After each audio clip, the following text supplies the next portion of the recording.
예, 반갑습니다. 김호환입니다.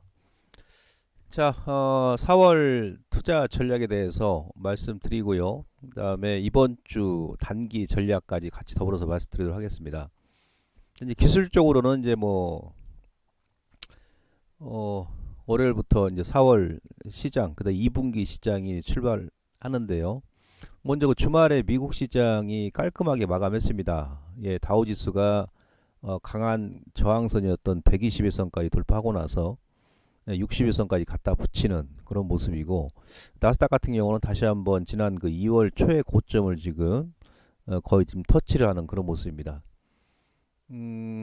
일단 은행 그 유동성 사태가 지금 수습되는 그런 국면이고, 아울러서 그 주말에 발표했던 그 2월에 PC 물가지수가 예상보다 낮게 나오면서 이번 4월 달에 발표할 미국의 인플레이션 지수 하락 기대감이 좀 작용한 것 같습니다. 예, 그래서 일단 미국 시장은 월별로 봤을 때 이 월봉으로 잠깐 제가 좀 보여드리도록 하겠습니다. 월간 차트로. 예, 다우가 그 3월 달에 유동성 위기가 나오면서 예, 주가가 저점을 2월 달 저점을 하회했습니다만 이제 월간 기준에서 때는 양봉으로 일단 상승 마감했어요. 그래서 다우지수는 3월 달에 결국은 그러니까 전약 후강이죠. 예, 1.26% 상승 마감했고요. 나스닥은 이제 60개월 선까지 채 밀지 않았습니다만은 예, 나스닥도 지금 망청 양봉으로 깔끔하게 예, 3월 시장이 전약 후강 장세에서 1.74% 일단 상승 마감했습니다. 그 원래 이따 제가 이제 데이터 또 보여드리겠습니다만은 미국 같은 경우는 3월 달과 4월 달 같은 경우는 거의 이제 50년 통계치를 봤을 때는 상승 확률이 상당히 높았다. 제가 그 3월 초에도 아마 그런 말 드렸습니다만은 예, 올해도 예, 3월 달이 이제 결국은 상승. 일단 큰 폭 아닙니다만은 이제 하락폭 대비해서는 좀 많이 올랐죠. 예, 3월 월중 저점 대비해서는 아무튼 일단 상승 마감을 했고요. 그리고 이제 그 미국 시장 다음에 이제 유럽 증시, 독일의 닥스라든지 프랑스 깐느 주가 같은 경우도 우리가 이제 차트를 봐서 이제 여러분도 아시겠습니다만은 요때 제가 이제 도이체뱅크 문제 나왔을 때도 전전주에 예, 제가 크게 문제가 없을 것이다. 예, 말씀드렸었고 투자 전략 그래서 제가 이제 올려드렸습니다. 그래서 이제 120일선은 채 안 깨고 독일 닥스 지수 같은 경우도 V자로 지금 올라오면서 거의 최고점 라인까지 올라섰습니다. 아마 그 다음 달에 기술적으로 전고점까지 가게 되면 좀 눌림을 줄 수 있습니다만은 다시 한번 그 신고가 랠리가 좀 나오지 않겠나 그렇게 판단이 됩니다. 왜냐하면 이미 이제 유럽 같은 경우도 예, 3월 달에 이제 은행 리스크가 반영되고 지금 반등 나오는 그런 국면이기 때문에 예, 고점 돌파도 시도하지 않겠나 다시 한번 그렇게 볼 수 있겠고요. 예, 프랑스의 깐느 주가 같은 경우도 120에서는 안 깨고 예, 독일 닥스처럼 지금 예, V자로 올라오는 그런 모습이죠. 그래서 일단 그 미국하고 이번 지난 3월 달에 워낙에 말이 많았지 않습니까? 그래서 그런 부분을 감안한다 그러면 예, 4월 달도 아마 유럽도 아마 신고가 랠리가 나올 가능성도 없고요. 미국 같은 경우도 다우 나스닥 S&P 3대 지수가 추가적인 상승이 4월 달 이번 달도 가능할 것이다. 이렇게 말씀을 드릴 수 있겠습니다. 일단 큰 악재가 일단 반영된 구간에서 다시 한번 말씀드립니다만 120일선은 안 깼기 때문에 예, 이제 거의 이제 그 마무리 국면이었다. 마무리 국면이다. 은행 악재가 그렇게 이해하시면 될 것 같고요. 요 그림은 제가 지난 그 3월 달에도 보여드렸었고, 그 다음에 연초에도 제가 보여드렸었는데, 그 다우 지수가 1986년 이후에 월 평균 상승률 통계치입니다. 보시면 1월 달에 상승이 나왔었고, 올해도 그랬죠. 2월 달은 이제 하락이 나왔었고, 3월 달하고 이제 4월 달이죠. 예? 예, 3월 달도 상승이 나왔었고, 4월 달은 3월 대비해 더 많이 올랐죠. 더 많이. 예. 해서 지금 뭐 3월 달에 이미 이제 은행 큰 악재가 반영된 상태이기 때문에 4월 달 같은 경우는 또 이제 미국 같은 경우도 2분기 실적이 또 1분기 대비 나쁘지 않을 겁니다. 그래서 아마 그 4월 달에도 이 통계치를 보더라도 예, 추가적인 상승이 가능하고 뭐 5월 달하고 이제 6월 달은 좀 찌글찌글했습니다. 그죠? 근데 9월 달이 가장 많이 하락이 나왔었고 작년 같은 경우도 미국 시장이 9월 달이 가장 많이 하락이 나왔지 않습니까? 그죠? 그래서 제가 이제 10월 달 4분기에 다시 오른다 말씀드리면서 연말까지도 올랐었고 그러니까 4월 달 같은 경우는 3월 대비해서 예, 다우 지수가 오름폭이 더 컸었다. 예, 라는 부분을 여러분들께서 일단 참고하시면 좋을 것 같고요. 그리고 이제 3월 달에 이미 이제 커다란 은행 악재가 반영이 된 상태이기 때문에 그럴 가능성이 높겠죠. 그다음 S&P 500 지수 같은 경우도 마찬가지예요. 예, 3월 대비해서 4월 달의 상승폭이 훨씬 더 강했다, 컸다. 이걸 1950년도부터 그 이후에 예, 월 평균 상승률 비교치입니다. 작년 기준이죠, 작년 기준. 예, 2022년도까지. 역시나 이제 9월 달이 가장 많이 하락이 나왔었고, 그러니까 4월 달까지 다시 한번 또 올랐다가 예, 5월 달에 또 주춤할 가능성이 높습니다. 미국 시장이. 그러니까 여러분들께서는 예, 4월 달도 예, 미국 시장은 하락보다도 상승 쪽으로 좀 무게 중심을 잡으시고 시장을 대응하시는 전략이 좋다라고 볼 수 있겠습니다. 아시겠죠? 예, 그렇게 보시면 될 것 같고, 미국과 유럽의 이제 그 은행권 그 문제가 일단 완전히 그냥 마무리된 건 아닙니다만은 예, 거의 다 이제 수습 국면이기 때문에 제가 방송에서 지난번에 그랬습니다만은 이미 그 1년 전부터 금융 생태계가 소위 금융 공황이 예, 이어져 왔었기 때문에 1년 전부터 이제 악재가 선 반영된 상태이기 때문에 예, 그런 상태에서 어떤 문제가 불거지면 빨리 제가 수습 봉합이 된다고 그랬지 않습니까? 예, 이번에도 아마 이제 그런 제가 예상했던 예, 그런 국면을 지금 밟아 나가지 않겠나 이렇게 볼 수 있겠고요. 4월 달은 제가 이제 결론부터 말씀드리면은 아마도 이제 뭐 미국도 이제 미국입니다만은 중국 관련 종목군들의 좀 흐름이 나오지 않겠나 저는 그렇게 판단이 됩니다. 왜 그러냐면 이제 중국 같은 경우도 작년 10월 달에 경제 공작 회의 끝나고 나서 실질적으로 이제 전인대 3월 달에 전인대에서 이제 올해 경제 성장 목표치를 제시하고 이제 확정을 하는 거죠. 예. 그래서 이제 3월 달 전인대 끝나면 이번 달에 4월부터 이제 2분기 때부터 본격적으로 예산 집행합니다. 중국 같은 경우도.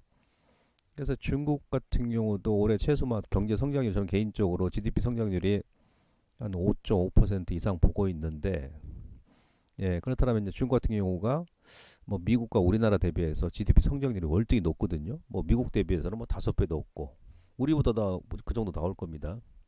근데 중국도 이제 1월 달까지 반등 나오고 나서 지금 2월 달까지 2월 달 3월 달은 찌글찌글했어요. 이제 기술적으로는 예, 이 고점과 예, 요 고점에 지금 현재 위 위치죠. 여기 추세 저항이에요. 수렴의 배당에서 예. 그럼 2분기부터 본격적으로 이제 부동산 활성화 정책 펼치고 그다음 내수 부양 정책을 펼친다 그러면 중국 증시도 예, 2분기부터 본격적으로 좀 뚫고 올라가지 않겠나. 예? 중국의 심천 지수도 마찬가지입니다. 두 달 지금 쉬는 그런 모양이죠. 캔들상으로. 그죠? 예. 그래서 이제 2분기 이후에는 중국 시장도 아마도 2014년도부터 이어왔던 15년도부터 이어왔던 이 고점의 추세 저항선을 돌파 시도를 하지 않겠나. 라고 지금 판단이 되기 때문에 여러분들께서 이제 2분기부터는 뭐 미국도 미국입니다만은 예, 중국 관련 종목군들, 그 수혜주들, 조선건설, 그죠? 예, 반도체도 뭐 중국이죠. 자동차 그리고 뭐 화장품, 내수, 중국 내수 관련 종목군들, 음식료 뭐 이런 쪽 여러분들께서 좀 관심을 좀 가지시는 게 좋다 이렇게 말씀드릴 수 있겠고요. 그 이유는 왜 그러냐면 지난주 발표했던 중국의 제조업 PMI가 예, 물론 전월 대비 조금 낮아지긴 했습니다만은 예, 이미 작년 12월 달에 최저였어요. 그래서 지금 3개월 연간 50 기준치 이상을 지금 기록하고 있거든요. 기준치 이상을. 하반기 가면 더 높아질 가능성이 높습니다. 아시겠죠? 우리나라가 1월 달과 2월 달에 최대 무역 적자를 기록한 이유가 뭐냐면 중국 때문에 그런데 중국이 지금 2월 달, 3월 달도 지금 50 시장 예상치를 좀 상회를 했기 때문에 더 낮아지지 않고 본격적으로 2분기부터 경기 내수 경기 부양 대책을 펼친다 그러면 또 높아질 수밖에 없겠죠. 그다음에 중국의 비제조업 PMI 같은 경우도 예, 지금 뭐 거의 58 이상을 기록해 3개월 연속 지금 계속 높아지고 있습니다. 그죠? 예, 이런 상황에서 중국 증시가 지금 뭐 더 이상 그 박스권에 머물 이유는 없다는 얘기예요. 아시겠죠? 그래서 2분기에는 또 중국 시장의 활약을 우리 좀 기대를 하자. 그러면 이제 국내 앞서 말씀드렸듯이 예, 중국 관련주도 흐름이 나올 가능성이 높고요. 그다음에 지금 중국 같은 경우도 지금 물동량이 계속 늘어나고 있죠. 예? 국제 BDI 지수 보시면 지난 1월달, 2월달에 급락이 나왔다가 바로 지금 V자로 지금 터닝 나오죠. V자로 7.5점까지. 이거 무슨 얘기냐면 중국의 지금 물동량이 늘어나고 있다는 얘기예요. 예? 건화물 운임 지수, 그죠? 에너지라든지 철강, 기타 등등 여러 가지 그 물동량, 예, 수출입이 좀 늘어나고 있다는 얘기입니다. 아시겠죠? 예, 그게 이제 중국의 주택가격 지수 같은 경우는 2020년도, 2019년도에 고점 찍고 나서 실질적으로 지금 4년 연속, 지금 현재까지 마이너스입니다. 마이너스. 예? 예, 유럽과 미국, 우리나라 같은 경우는 코로나 이후에 주택 부동산 가격이 이렇게 막 급등이 나왔었잖아요. 그죠? 근데 중국은 오히려 3년 동안 계속 빠졌었거든. 그리고 지금 마이너스까지 기록했습니다.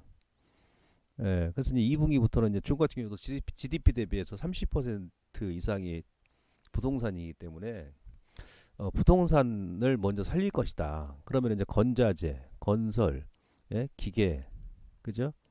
예, 자재, 뭐 장비, 뭐 이런 쪽이 이제 좀 움직이겠죠.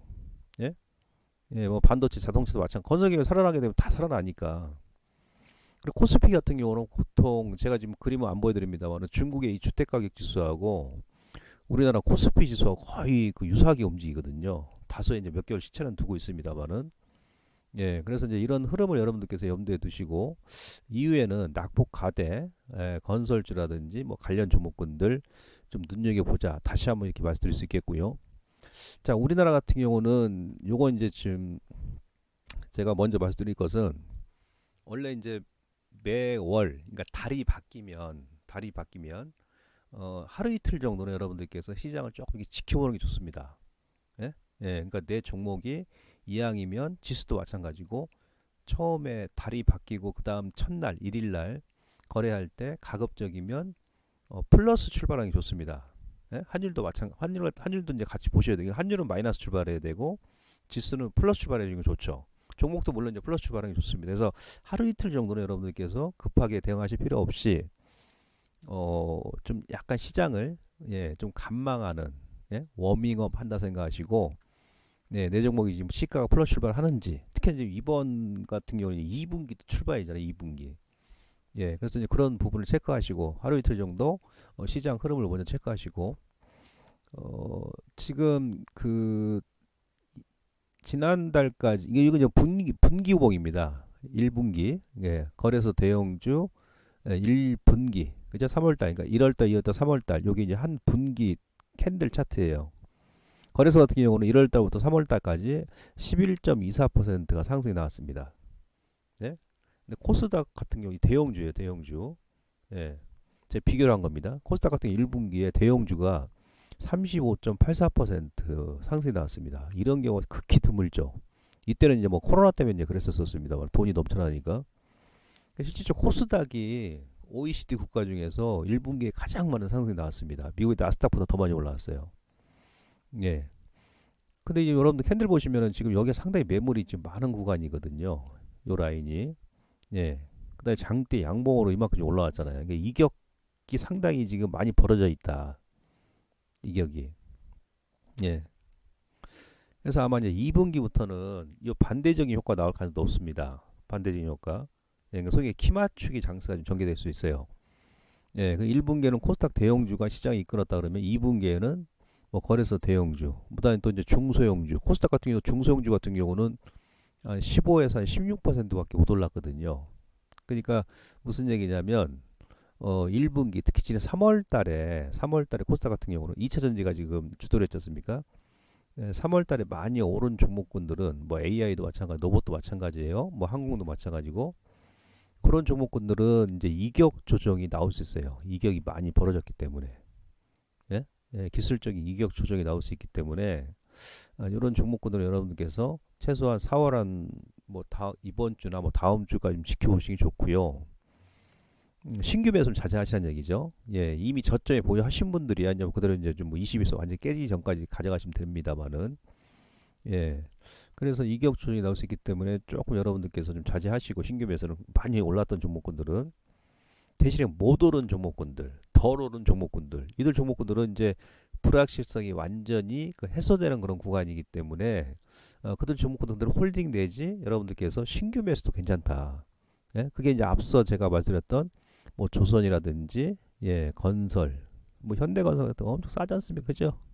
예, 그다음에 테마주 같은 경우는 이제 원자력이라든지 금요일날 원자력 관련 종목군도 움직였습니다만은, 예, 정부정책 수혜주들 있죠. 예, 그런 종목군들, 그다음에 화장품 같은 경우 중국 내수 관련 종목군들, 예, 이런 쪽으로 좀 흐름이 나올 수 있기 때문에 이제는 그들 종목군들도 관심 있게 보시고, 물론 제약바이오도 마찬가지입니다. 그래서 지금 코스닥 대형주가 시장을 이끌었는데, 뭐 2차전지가 또 뭐 갈 수도 있겠습니다만은, 제가 보건대는 이제 기초 한계점에 거의 임박했기 때문에 이제 시장이 뭔가 이제 수급의 변화가 생길 것이다. 그래서 업종별, 종목별 키 맞추기 장세가 전개될 것이다. 그리고 지금 또 이제 그 여러분들 그 3월 달까지 이제 수급을 보시면, 거래소 같은 경우는 외인들이 이미 그 7조 원 넘게, 예? 3월 1월부터 3월까지 3개월 동안 매수를 했습니다. 그죠? 예, 외인들이 주도 세력입니다. 코스닥은 원래 2월까지 매수하다가 3월 달에 이제 매도하면서 1월부터 3월까지 누계가 마이너스 3,869억을 매도했어요. 기관들은 이제 뭐 계속 매도. 근데 여기서 보시면, 자, 거래소는 기관들이 2조 3천억 때렸는데 코스닥은 2조 7천억을 때렸어요. 그러니까 거래소보다도 코스닥을 더 많이 때렸다는 얘기예요. 4천억 넘게. 예, 이런 경우가 참 없는데 참 특이하죠. 그만큼 이제 2차 전지가 많이 오르면서 대부분 그들 종목 위주로 기관들은 차익을 했고, 개인들은 결국 이제 거의 4조 원 가까이 매수를 했는데 3조 9,700억이죠. 4조 원 가까이 매수했습니다. 여기서 거의 한 70%가 2차 전지예요. 매수한 게. 예? 70%가. 그러니까 수급이 완전히 지금 막 한쪽으로 쏠려 있다는 얘기죠. 예. 어, 그래서 아마 이제 이런 거 수급 구조상으로 봤을 때도 4월, 그다음에 2분기 여러분들께서 이제 뭔가 종목별, 업종별 좀 키 맞추기 장세, 이제 못 올랐던 애들이 오르고 많이 올랐던 애들은 좀 눌러주고, 예, 그런 과정이 전개될 가능성이 높다라는 것을 다시 한번 말씀드리고, 거기에 맞게 여러분들께서, 예, 좀 포트 조정 및 매매를 해 나가시면 될 것 같습니다. 자, 정리를 해 드리자면, 자, 이거는 제가 여러분들께 지난 3월 달에도 한번 말씀드렸습니다. 예, 증시 악재 속에 피어나는 호재 시나리오. 뭐 예상대로 지금 미국도 올라가고, 예, 우리가 뭐 은행 때문에 막 진짜 뭐 금융위기 또 막 얘기하고 3월 달에 진짜 뭐 2주 전까지 하더라도 막, 예, 난리 부르스셨지 않습니까? 예. 지나가니까 이제 아무것도 아니었죠. 오히려 거기 이제 매수 기회 있었었고, 그렇지 않습니까? 예. 그래서 이런 거 말씀드렸고, 첫 번째 뉴욕 증시 3대 지수 4월에도 우리가 50년 통계치를 보도해도 그랬었고요. 월 평균 상승 통계. 3월 달에 이제 금융권 악재가 반영됐기 때문에 4월에도, 예, 상승할 가능성이 높다. 미국과 유럽, 예, 은행들 유동성 위기 사태가 지금 수습 국면에 진입돼 있다. 그죠? 예, 그다음에 이제 국내적으로도 이제 기업의 1분기 실적이, 예, 반영된 상태고, 그런 불확실성이 선 반영된 국면에서 주주총회 일단 끝났고, 이제 감사보고서 기업별로, 예, 거의 이제 마무리가 됐기 때문에 이런 이제 불확실성이 이제 끝났다. 그다음 이제 금리 인상 종료 기대감, 요건 이제 계속 확대될 것이고요. 4월달에 배당금 지급하게 되면 아무래도, 예, 유동성이 3월 대비, 1분기 대비해서 많이 4월달에 증가하겠죠. 그죠? 예, 그런 추이고, 그다음에 중국이 2분기부터 중국이 본격적인 내수 경기 부양을 확대할 것이다. 그래서 중국 관련주 여러분들께서 매수 관심이다. 예. 그러니까 뭐 이런 종목이, 그러니까 여러분들 제가 그 1월 달에 공개 방송에서 딱 한 종목 제가 이제 찍어드린 게 뭐였습니까? 바로 이거죠. 예? 삼성 엔지니어링. 여기서 찍어드렸는데, 이거 보세요. 신고가 나오죠. 계속 왔다 갔다 계속, 예? 계단 상승으로. 그죠? 안정되게. 그리고 지난주에는 이제 현대 엘리베이터, 예? 중국 관련주들 여기서 계속 찍을 줄 누르다가 이틀 만에 그냥 최고점까지 급등 나버리죠. 이런 식으로. 예? 이런 변화가 생긴단 말이에요. 그 다음에 예를 들어서 뭐 두산 밥켓, 이 중국 관련자입니까? 그게 장비니까. 두산 밥켓도 지금 계속 고점을 높여 나가지 않습니까? 예. 삼성 엔지니어링이 지금 신고가 나왔다는 얘기는 결국은 여러분들 그동안 도 많이 빠져 있는 이제 건설주 같은 경우도 이제 미분양이 지금 증가세가 많이 둔화됐지 않습니까? 그죠? 금리 인상도 일단 종료 시점이고, 그러면 이제 현대건설 같은 경우도 여러분들께서 월봉을 보세요. 이거 빠질 자리 없죠. 예? 실적 발표 끝났고 주가도 실적 대비 지금 엄청 싸고, 현대건설, 뭐 GS건설, 뭐 DLH 대형 건설사들, 예, 이런 정보도 여러분 서두르지 마시고, 예? 분할로 좀 약간 준기적인 관점에서, 그죠? 예, 뭐 직전 저점 이탈하게 되면 예를 들어서 단기적으로는 손절 잡으셔야 됩니다만은, 크게 이탈 안 한다 그러면 여러분께서 좀 모아가는 전략으로 이렇게 보시고, 다른 뭐 조선도 마찬가지고, 뭐 화장품도 마찬가지고, 반도체도 삼성전자, 뭐 하이닉스, 뭐 추가적으로 제가 지난주에 공개 방송에서 설명드렸습니다만은, 모듈라도 좀 제약바이오 같은 경우, 예, 예, 뭐 한미사이언스다 그러면 한미약품도 마찬가지. 얘네들도 월봉 보시면 지금 이제 맥점이죠 사실은, 그죠? 예, 들림 이중 장기 중 쌍바닥이고, 예, 요런 패턴들, 예, 그래서 그런 종목군들도 여러분들께서 이제는 관심을 가지시고, 어, 그들 종목군들을 보유하신 분들은, 지금까지 보유하셨으니까 여기서 홀라당 이제 손절하지 마시고, 많이 올랐던 3월달에 많이 올랐던 종목도 갈아타지 마시고 우선 좀 더 들고 가자, 이렇게 말씀드립니다. 그래서 결론적으로는 국내 증시 2분기 4월과 이제 2분기 때부터는 업종별 종목별 키맞추기 장세가 예상이 된다. 그래서 그들 종목들 여러분 관심 가지시고요. 더불어서 다시 한번 말씀드립니다만 3월달에 급등 종목은 이격 가다에 따른 기술적 조정이 좀 예상되기 때문에 3월에 많이 오른 종목군들은 추격 매수를 좀 자제하자. 그리고 원래 이제 월이 바뀌고 그 다음에 분기가 바뀌면 최소 뭐 하루 이틀 정도는 시장을 조금 관망이 좋기 때문에 월요일 화요일 같은 경우는 시장의 흐름을 먼저 좀 유심 있게 좀 체크를 하시고, 그러면서 서두르지 마시고요. 어느 쪽으로 좀 수급이 쏠리는지 2분기 되면서 첫날 하루 이틀 좀 시장 흐름을 좀 체크해 나가시기 바랍니다. 기타 뭐 자세한 전략은 제가 주중에 다시 한번 설명을 드리도록 하겠습니다. 고맙습니다.